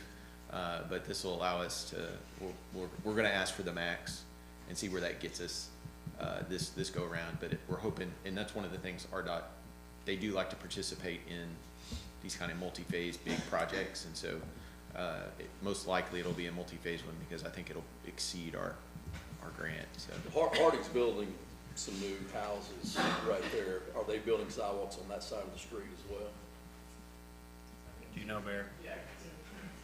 yes, it's part of our ordinance is to have sidewalks. So yeah, they're having sidewalks on all sides of their development as well. So. And Harding, sorry, you got it. It just took me there. I'm sorry. Harding University has been at two of our due diligence planning meetings with Mayor Davidson and Richard and myself, and this is it's similar to what Arch is 12 foot, most likely it's 12 foot wide, multimodal, so it's going to be bicycle, pedestrian, scooter, whatever that looks like. And we have had some discussions with them about if we're able to do this, we get the grant, we construct it, potentially looking at maybe, some rental scooters or rental bikes, like those kind of electric ones that are geo-fenced in that area that students could ride back and forth to downtown, those sorts of. So it's a multi-use path that would complement the sidewalks on the other side. So did you say the first grant application is $500,000 is the max? Yes. And it would 500 be max is what they'll give us, and then we have $100,000. we have to do about 100,000. So it's about 625, I think, is the total project cost. So. yeah, 625, 100.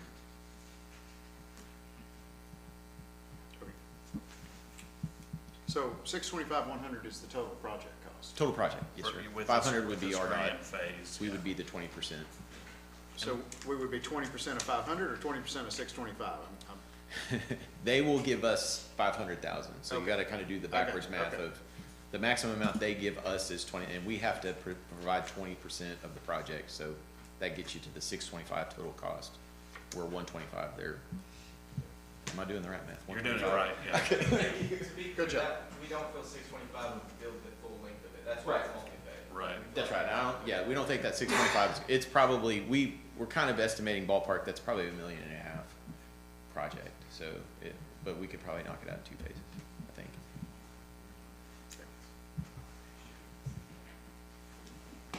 Council okay with moving that forward? Okay, thank you, Richard. Item number 25, authorization to enter into an agreement with Second Chance Fitness for exercise equipment services. So this is part of the bond fund, so it's Yes, not sir. for the purchase of the equipment. Nope. The reason this is on here is because there's a maintenance agreement tied to it. The money is in the soft cost, the FF&Es, if you will. It's already bond money. Bond money's paying for it. We don't have to go to bid. It's tip taps. But there is a service agreement in with the purchase of the equipment. So with it being an agreement, and if I'm not mistaken, it needs to go in front of council for approval of the agreement. And this is the best service agreement you're gonna find in the state of Arkansas when it comes to this stuff.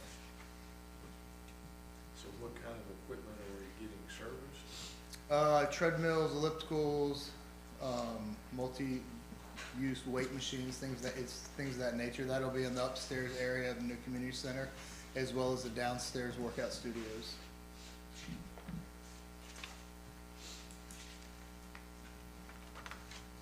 And they come weekly, do inspections on every piece of equipment. They have sensors on most of the equipment that'll give them a heads up if something's going wrong on the timing belt, if it needs to be oiled, anything of that nature. Conway uses most of your cities around here, even up in the Mountain Home, outsource this gentleman for just his contract, just his service. But he would be also we would be buying the equipment from him also, which the money is already in the bond money, so it wouldn't be money. It's already money that's allocated in with the soft cost.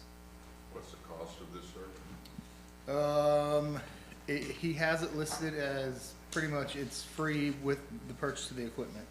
Did you get that to them, Jason? Oh, it's free with the purchase? It's built in, Or it's it's built in the included price, with, yeah. yes.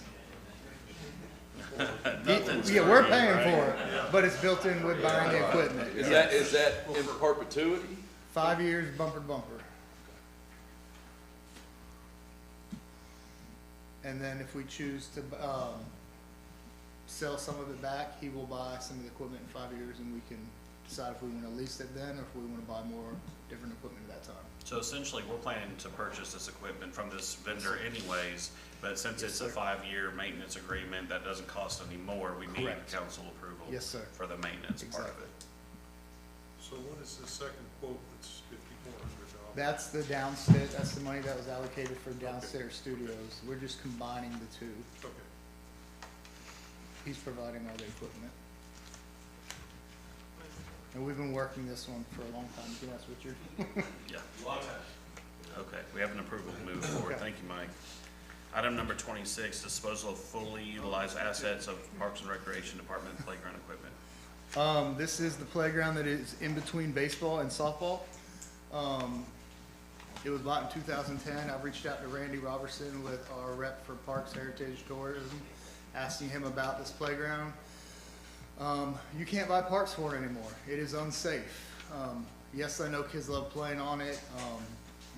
It can cause an issue between, when there's tournaments going on, because gates are locked and you can't lock a playground up if it was federally funded. But I can get you all pictures, but there's parts of the monkey bars you can't buy anymore. By law, you gotta have a cover over the slide. You cannot buy those covers or the connections of the slides anymore. So the pieces for the playground you cannot buy anymore. If we stay up to code with the mulch, we're probably spending $3,000 to $6,000 a year just for the surface of the mulch to stay underneath the slides. It's lived a good life. We'll reuse what we can at other playgrounds such as Yancey and things of that nature. And then the pieces that we can't use, we'll just dispose of. And then, but to move forward, we are looking into other avenues of how to replace that for baseball and softball. And we are going to open up the playground over by Crane Yancey. That will be opened up all the time for everybody to have access to during tournaments, non-tournaments, everything. So we will have a playground over there for the kids to use, and we will be looking at something in the meantime to replace what we're taking out. But this one has become a safety issue. Okay, thank you, Mike. Can we add one of those merry-go-rounds like my dad used to, where he hits you so fast it slings you off? Just for people that wanna raise their kids like they used to. I think it's like a maintenance stuff, so the old red ones in Yancey Park. We still have it somewhere. It's Yeah, missing a that's bar, true. but There's one that we have it somewhere. make my kids tough like that. Absolutely, absolutely. Scream terror. All right, brings us to our ordinances. Item number 27, authorization for Cheddar's Casual Cafe to file for a private club permit with the Alcohol Beverage Control Division. Thank you. Item number 28, rezone East Park Avenue from UT to PUD. I've got a couple of questions. Is this Yes, sure.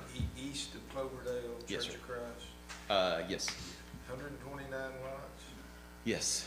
and the size of the lots are 0.15 acre. That's right. Yep. Quarter of an acre lot, yep. 0.15, what'd you say? 2.5, right? Quarter of an acre lot? You have the plat there. I do, I Somewhere just lost it. 155 wide by 120 deep, so. Yeah. I'll come to the photo, I'm sorry. Boy, that is, It's a PUD, so they were asking for a smaller lot size. That's why it's smaller than our normal residential zones. what are they gonna build up there? Small? Single-family homes. Pardon? Single-family homes. Tiny single family. Well, yeah, but single-family homes. Same as the Magnolia Manor subdivision that Yeah. was just finished there on, Fuller and 267. They're 0.15 acres, plus or minus. There's some lots, one on the corner, there's some that are a little larger, obviously, on the corners, but most of them are 0.15 plus or minus acres. Park handle that kind of traffic? Well, for our portion, we will have to improve Park with curb and gutter and sidewalk and drainage. And then there are, 2 entrances on Park, Mr. Rainey, a third onto Langley to the east, which exits onto Poplar. And then there's a stub out on the north end that somewhat aligns with Gary Patel Drive, which is currently private, but there's potential for a fourth, I guess, is the point as well. Are they proposing to tie into Gary Patel? Not at this point. They don't own or control that.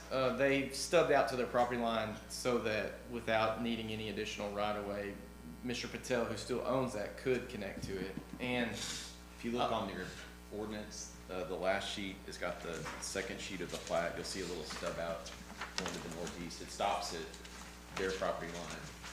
But that could potentially extend it. I hope it does one day. The owner can't construct it because they don't own that, but I think if you talk to Mr. Patel, he probably would also like to see it one day be connected. What about the pipeline that runs through there? Is that accounted for? Yes, it's basically a green space. They'll cross it with their road. Cross it twice. Which they want to cross perpendicularly, which they pretty much are a little bit 45 on one spot, but it's a green space. Yeah. Yeah. How many lots? But yeah, it's a green space. How many lots will there be?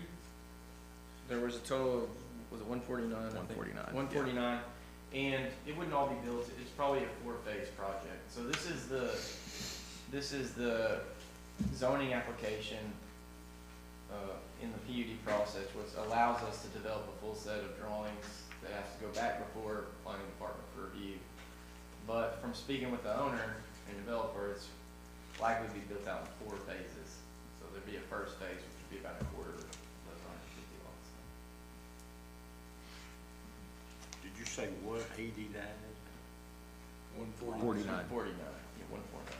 Well, I believe one. Is it 189? I'm sorry. It's at the last lot's at the bottom. Go to this one. I'll tell you. I read. 189, yes, sir. I'm sorry. 189. So a quarter of that is 45-ish lots per year. I'm talking about each phase taking approximately a calendar year. Mark, did you have something? Yes, I would add, I mean, this is zoning really, but he talked about improving Park. We would be coming to y'all for half-street improvements on that, just so you are aware of that. If they improve their side, so you would have to improve the other side, correct? And roughly where does it, what area of Park does it adjoin? They're selling, what, 5 acres to the church there, and then it goes the rest of the way down transaction goes through, to Mark's point, the church also has an agreement out to buy 5 acres of it for their expansion if this project goes through. So it starts 360 feet east of the church's property, Mr. Schaumburg, and then goes the whole way to, what's just built there? Storage units on the east. And this does, I guess, go along with the congestion concern. Part of the work on the light at Janet and BB Caps is to work with Walmart Distribution or Sam's Distribution to reroute their truck traffic off of Park and get them over to BB Caps and hit the highway. So that's something that they're working on with their engineers. They've been working with the city, and we don't have their plans yet because they're trying to work out stacking. But that's the goal, is to get their trucks off of Park, and then that will help somewhat with this development. But Mark, are you saying the city's gonna have to pay the improvements on the other half that adjoins Walmart and Sam's Distribution? The developer's only responsible for half-street improvements, so they would pay their side, and we've done this in other places. Well, we waived the requirements for the storage place. They would have to come back to y'all to decide that. So yeah, it's not you have to do it if you approve this today.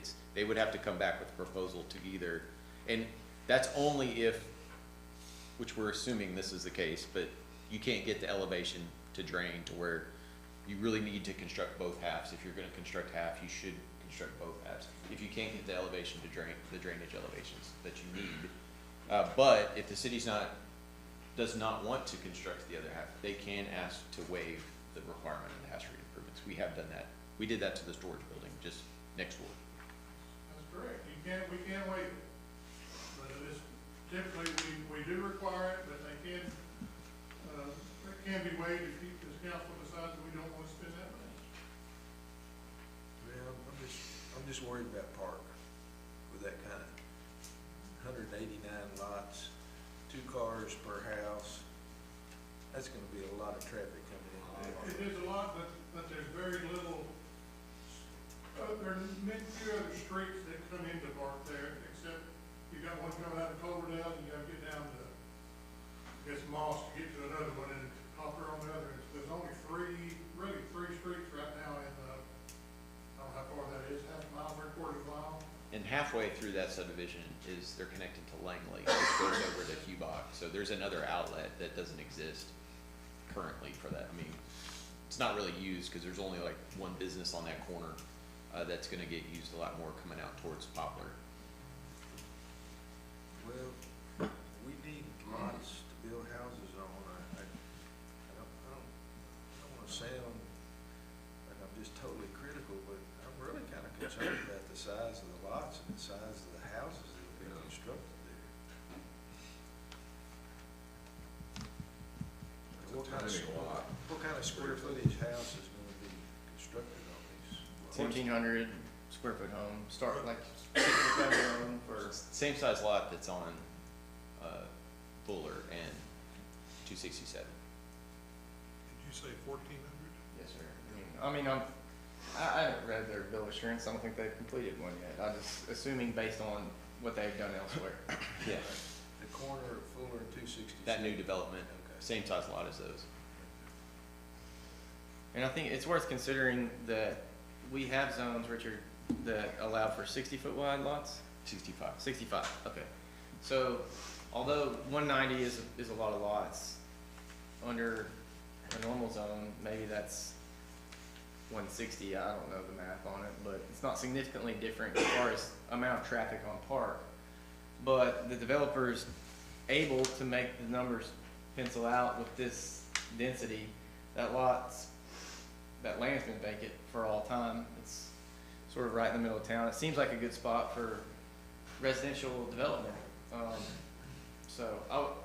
That was a reason that I was excited about it. It's been vacant for a long time. It's infill parcel, which is specifically what PUD zoning in the code is targeting. It says so, Trying to get I think Planning Commission, I think took into consideration too the gas pipeline, as you were talking about. It makes a lot of that property undevelopable. So going to a little bit smaller lot allows you to get a density that you could probably achieve with R3, if that gas line didn't exist. I would also point out, this is simply rezoning tonight. We're not. Yeah, but the rezone is tied to the plat, so they would be approving the 55 foot. All right, yes, but as far as everything else, we have not yet seen the final plan. Yeah, because it's a PUD, they've got to come back.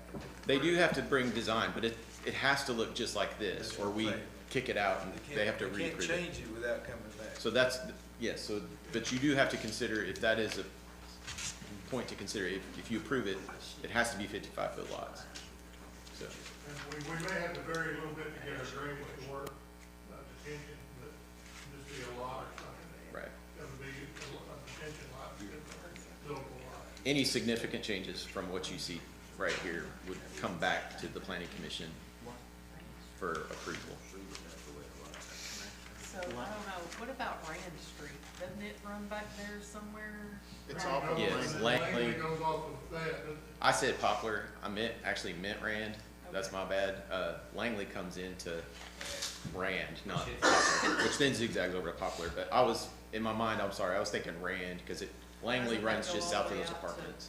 Grace? Yes, Yeah. yeah, So so, if you go out that exit, you could go south of Park by Poplar or north to Reyes by Reyes. yeah, so the apartments there on Rand, it'll come in south of those apartments, there's I think a clinic or something on the corner, and then you can go straight out to Race by the new hotel that's being built.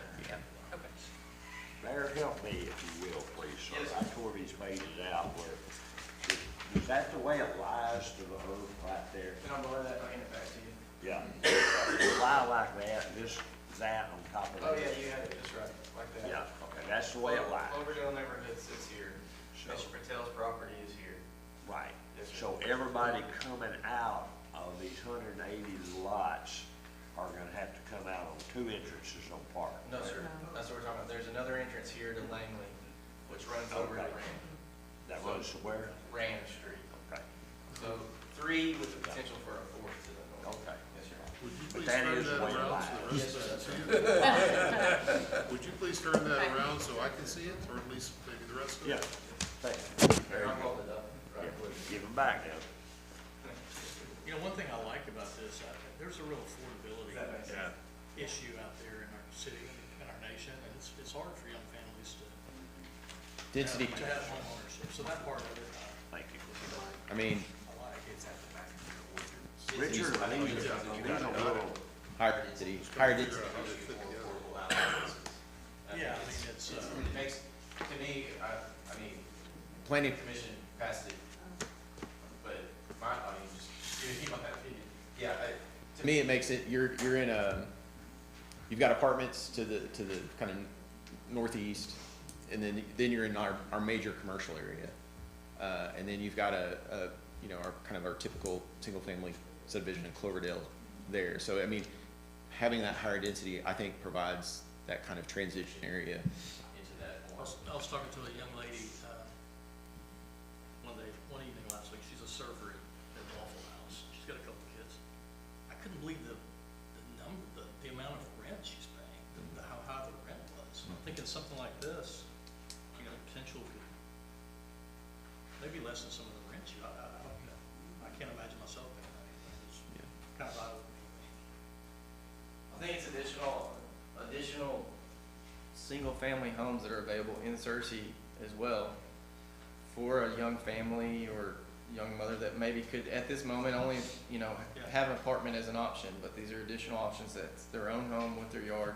It is dense, but apartments are dense as well. So this is a good option for single-family housing that will be good new construction, but, at an affordable cost for young families or. I will say too, that something that just popped in my head about Park is on the Ray's map, as far as the route goes down Park. Which we're about to start designing that. So that's something to consider as far as when the Half Street improvement discussion does come back. It will come back at some point in time. It's gotta go to planning commission if they want to ask for an in lieu of. That's how it starts. The planning commission, if they grant the in lieu of, then they can come to you all and ask to waive it entirely if you all don't want to build it within 5 years. But I think that 5 years timeline could be, we would know for sure if we're gonna get the capital grant to build our greenway system, which Park is is actually a really important spine of our greenway system. That's what I was gonna ask. Weren't we talking about getting some sort of grant to go to Yeah, Kensett? that's the raise, yes, yes, sir, yeah, so that's what we're designing, we're hoping to get the contract with Crafton Toll this month, but it'll come next month to start the design process, but that was our first raise grant, and then we'll turn around and apply for the implementation, which is up to $25 million to construct, but yes, Park was an important, spine through our system. So that could be something for the council to consider when the time comes to make that decision on the Half Street improvements. Richard, just out of curiosity, is there any particular reason to go with PUD instead of like R1? It was the lot size. Lot Smaller size. lot size. So the R3 is our smallest single-family lot size at 65. And so going to the PUD allows for this, you dictate what size lot you want in PUD, so that's it. They wanted to go smaller than our smallest lot width, which is 65. Mr. Davidson, have they given you any idea of where, have they projected what they think the price point's gonna be on? I haven't asked. I mean, I think it'll be comparable though, Mr. Kirkman, to, Ridgefield type construction, you know. That's the same company that has bought the lots in Magnolia Manor, which is the name of the subdivision at Fuller and 267, built phase 2 of Ridgefield. And so it's probably that same price point. I don't actually know what those go for, but. You talking about DR? Well, there's a handful, yes, that DR built a portion of Ridgefield, but Lennar built a portion. Lennar is who's building, Magnolia Manor. And that's who the developer is for this? I actually know that they're targeting a national home builder, but I don't know which one. The developer is local. It's Mr. Wes Martin, he's out of Little Rock, and Mr. Adam Hart, that's who we're working for.